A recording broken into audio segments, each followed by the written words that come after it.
there! I'm Scotty. You're not. Welcome back. I messed up. But anyway, welcome back to Sequel-A-Thon 4. We're looking at the Neverending Story 2, subtitled The Next Chapter, which I will not be using in the title of this anyway, but yes. And sometime later after the first film, we follow Bastian as he is brought back into Fantasia. We'll talk about that.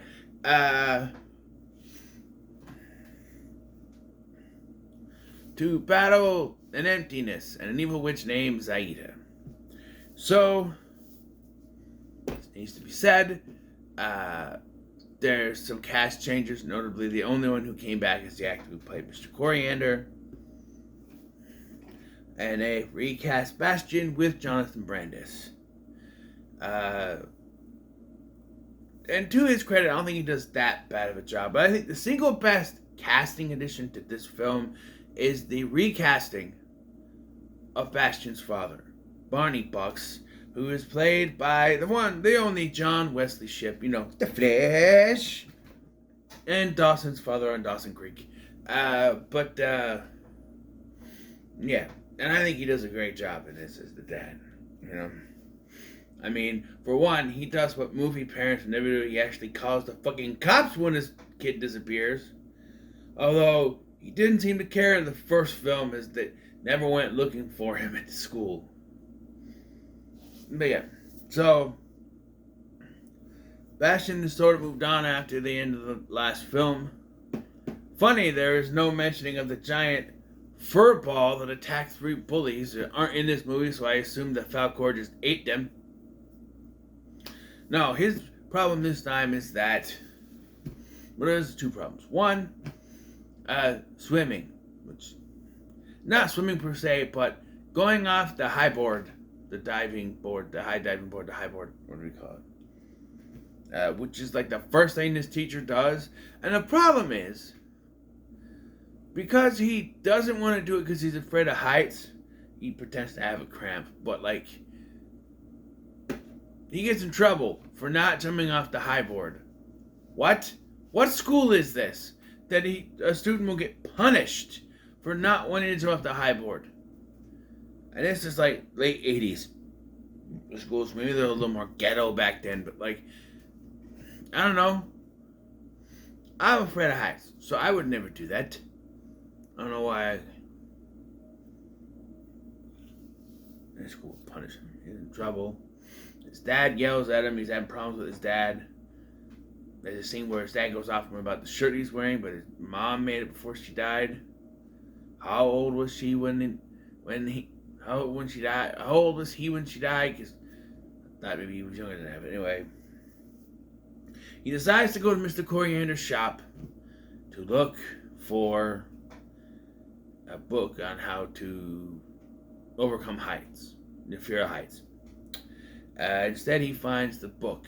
Now, Mr. Coriander acts like he didn't want him to take the book, but after he leaves, he smiles like he's supposed to take the book.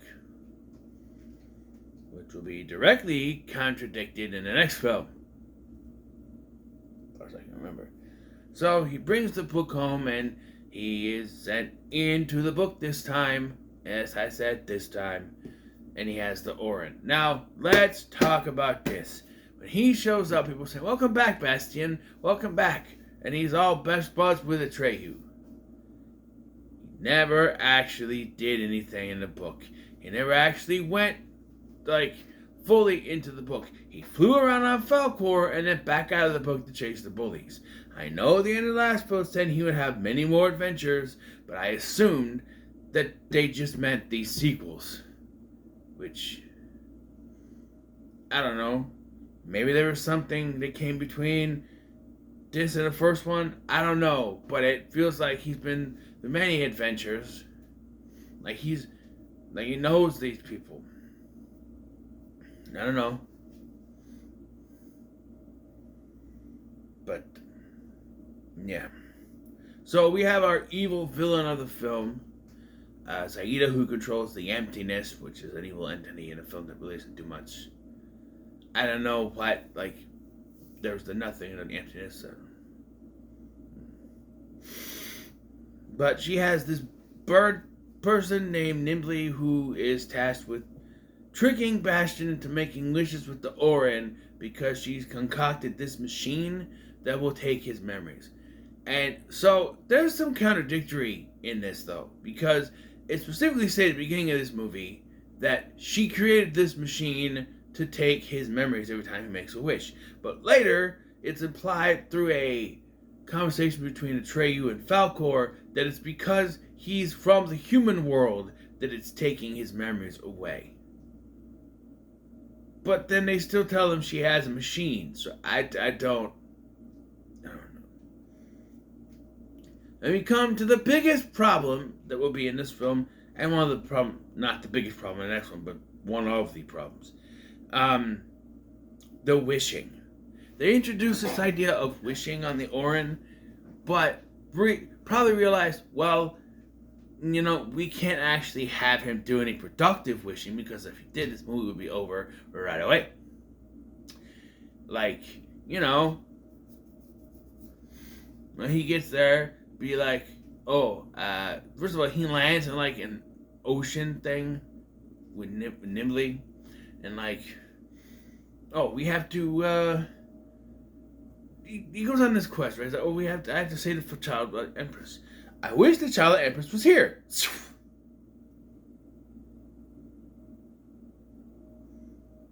I wish Saida was no longer a threat. Even when he gets going, like, there is so much he could wish for. And so he decides to use a wish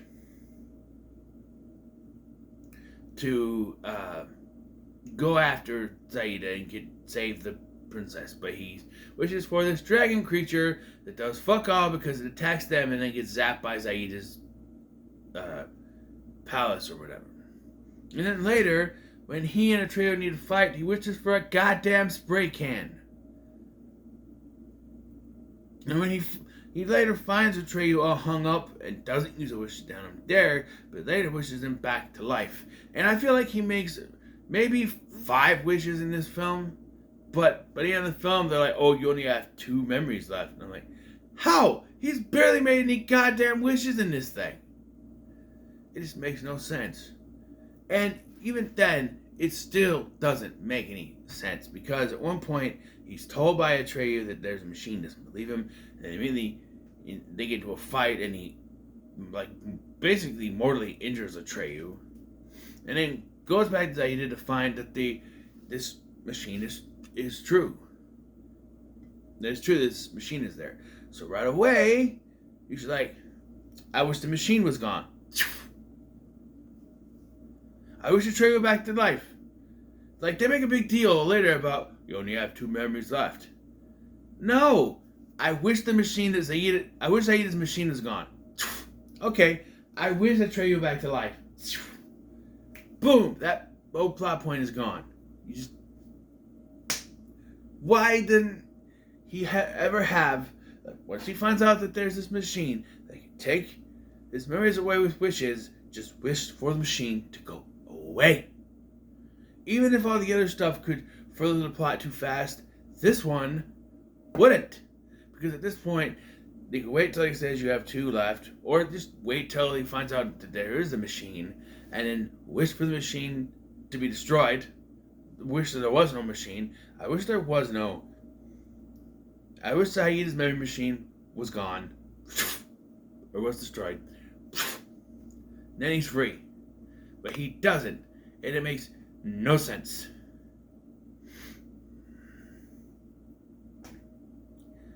And remember what I said about recasting actors? Well, the thought of recasting someone like the childlike Empress would work. Because, she has to remain childlike, so they have to recasting a younger actress. I feel like in these movies, they keep recasting her older and older. I'll talk about my issues with the third one later, but here, this actress that they recast to play the childlike Empress looks older than the actress from the last one. And when your main reason for recasting these characters is because the characters got older, but you're still not casting younger actors to play the childlike Empress who, by the way, looks like she's a early teenagers, late teens, like a teenager type, like maybe 15. It's confusing. Maybe she's younger than 15. Maybe I don't know. 15 seems about right, actually. We also got a subplot with Bastion's dad. He finds the address in the book and goes to see Coriander, but when he tells him about it, it's the address is gone from the book. And Coriander's no help, so he calls the cops. When he gets back, everything is gone, including Coriander. To which the nostalgia critic, I believe, wrongly assumed that the emptiness was getting rid of all the books, so that's what happened. No, Coriander just pieced out. I don't know how he did it so fast, but that's what I always assumed. He just pieced out. So now he's got to read the book. So now the remainder of the movie is him narrating as stuff happens with Bastion. Let's go back to that spray can, by the way. You got Zaida's big crab-like guards, and his big wish to deal with these is a spray can, which is not as ridiculous as Atreyu's idea of bringing in these eggs that shoot off fireworks and shit to face these things. I don't know. I don't know. I don't know. I don't know.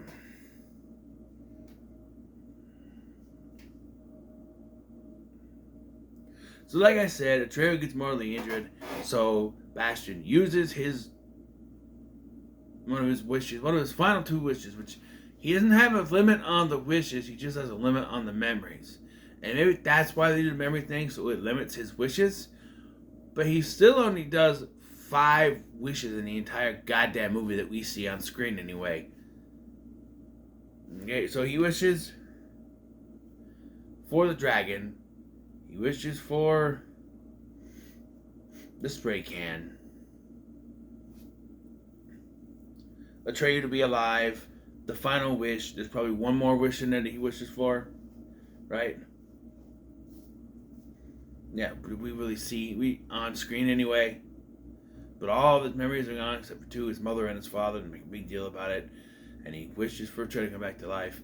And Atreyu says that your mother would be proud, and he goes, who? I don't think they wrote this right. Even if you can't remember who your mother is, you would still remember you had a mother. You just wouldn't remember what she looked like or anything. They go, who? Your mother, you know. Who? Oh yeah, I don't remember her. That's what it should be, you know.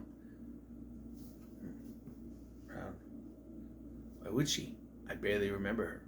Something like that. So what's his final wish? How does he take down Zaida? By wishing she had a heart, which immediately causes her to explode, and everything is completely reversed.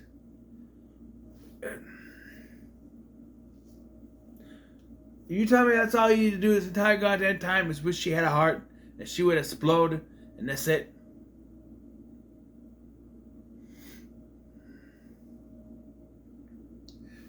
So the day is saved, thanks to Bastion Balthazar Bucks. Yes, but hey, we gotta deliver on the problem that Bastion had at the beginning of this. So the only way for him to get back, apparently, is for him to jump off this dangerous waterfall thing and get back to the real world. Because he's gotta face his fear. So Atreyu and his dad both, you can do it, you can do it, you can do it. Falcor must be having lunch or something because he's not. So he eventually does. By the way, can we go back to the scene with the students? What kind of swimwear is this for a school? Now, you make fun of Bastion's swim trunks all you want. He is appropriate. All these other male students, I should say, are wearing Speedos. And not because I'm looking, but because the nostalgia critic pointed it out. And the way the camera frames it, you see at least 2 of them in frame Speedos as they're coming up off the freaking. It's just, why would a school would not appropriate? That's not appropriate swim attire for schools. Bastions, as goofy as they look, are more appropriate. Anyway, so he escapes back to the real world, reunites with his dad, and the movie ends, and we get a short reprise of the Neverending Story theme song, which is weird. I felt like this was maybe a copyright thing. You can have a little bit of it. Because at the beginning, while Bastian is cooking food, there's some knockoff Neverending Story song playing when he's trying to cook food. I don't know. This is... Can you believe I used to think this was better than the first one? I don't anymore. This is the one I used to watch all the time. Because this one was on more than the first one, and the third one was never on, which, no, I haven't seen it. I understand. But my big problem with the first one always was he doesn't go into Fantasia.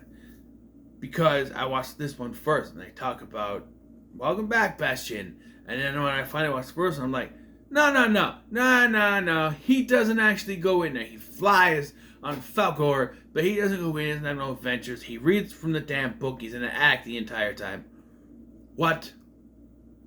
The only thing I think of is that the implied ending didn't mean the sequels, but like he had other adventures. Excuse me, I needed that. But they were off screen. That's all I can think of. Now, shout outs to Kenny McIntosh who played Atreyu in this. He's no Hathaway, but he's pretty good. Atreyu doesn't get as much to do as he did in the original. You could argue Atreyu was the main character of the first one, but here he's there until we need to follow Bastian again, and then he's almost killed off. And then he really doesn't do anything after that either. So, I'm gonna give it the middle of the road. It's not good, but it's not the third one. We'll get to that one. That one, oh. Yeah. Oh, also, I forgot to mention the Rock Biter is back, and we also introduced Junior, who's also not as bad as he is in the third one because he's barely a character here. We just introduced Son. And no, don't ask me to try to explain how rocks can conceive and procreate, because that's just something I don't want to try to cross. That's a bridge I don't want to cross. But, yeah. So what are your thoughts on Neverending Story 2? Let me know in the comments below. Like, share, and subscribe. Thank you for watching. I'm Sky, and I'll see you in the next one.